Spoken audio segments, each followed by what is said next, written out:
Hello guys, karibuni sana kwa channel yangu. Kama wewe ni mgeni basi hakikisha una subscribe, like na kushare. So guys, anyway, so siku ya juzi basi ilikuwa ni siku ambayo Akothee alisherehekea kumwozesha mtoto wake.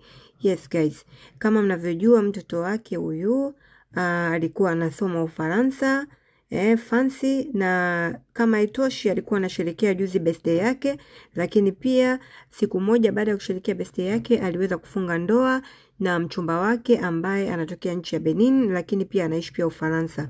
So mambo yalikwenda kama hivi. Twende tukaangalie mambo yalivyokuwa. Akothee amesherehekea kwa kuandika vitu vingi sana, lakini hivi ndivyo ilivyokuwa.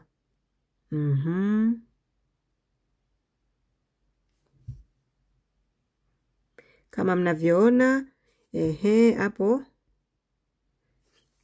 hapo alikuwa ndo sherehe nataka kuanza. Alikuwa ameandika hivi, Akothee amesema siku hiyo mwanae akisherehekea kupata degree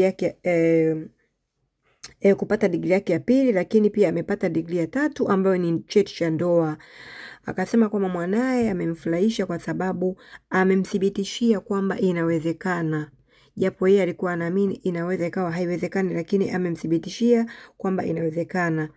Na kitendo hiko kimemfurahisha sana Akothee. Sote tukaangalia basi baadhi ya matukio hayo ya harusi ambayo Akothee alikuwa amekwenda yeye mwenyewe Ufaransa, lakini pia alikuwa ameongozana na alikuwa ex wake au baba mmoja wa watoto wake ambaye ni mzungu. Yuko hapo ambapo kwa madai ya kwake Akothee, huyo baba ndiye alikuwa amemuadopt huyu Fancy na kwenda naye Ufaransa baada ya Fancy kumaliza shule ya sekondari.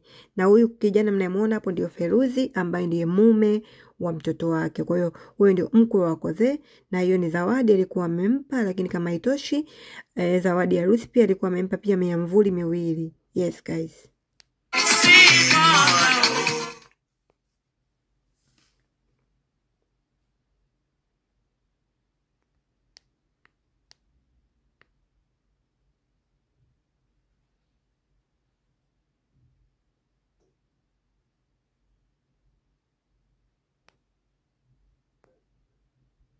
Kama mnavyoona hapo anasema kwamba Prudence Dad is wearing tuxedo for his adopted daughter. Ina maana huyu alikuwa ameadaptiwa na huyu baba wa huyu mzungu ambaye alikuwa ni ex wa Akothee ambaye wana mtoto pia mmoja. Yes guys.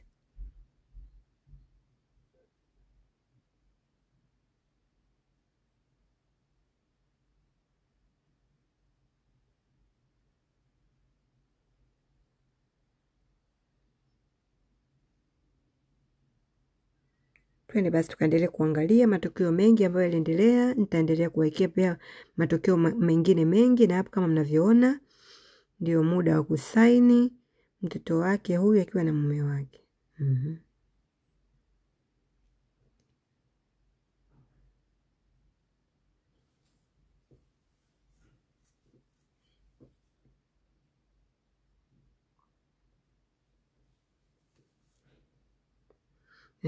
Au ndio ndugu na jamaa baada ya harusi kuisha, kama mnavyoona baada ya kufunga ndoa ya kiserikali. Lakini Akothee amesema kwamba msijali, kwani sherehe itakuja kufanyika Kenya. Tanzania. Sherehe itafanyika Kenya, sherehe ya kufa mtu. Hiyo ilikuwa ni ndoa tu ya kiserikali na wamefanikiwa kama mnavyoona hivyo. Hapo maharusi wakishuka baada ya kufunga ndoa.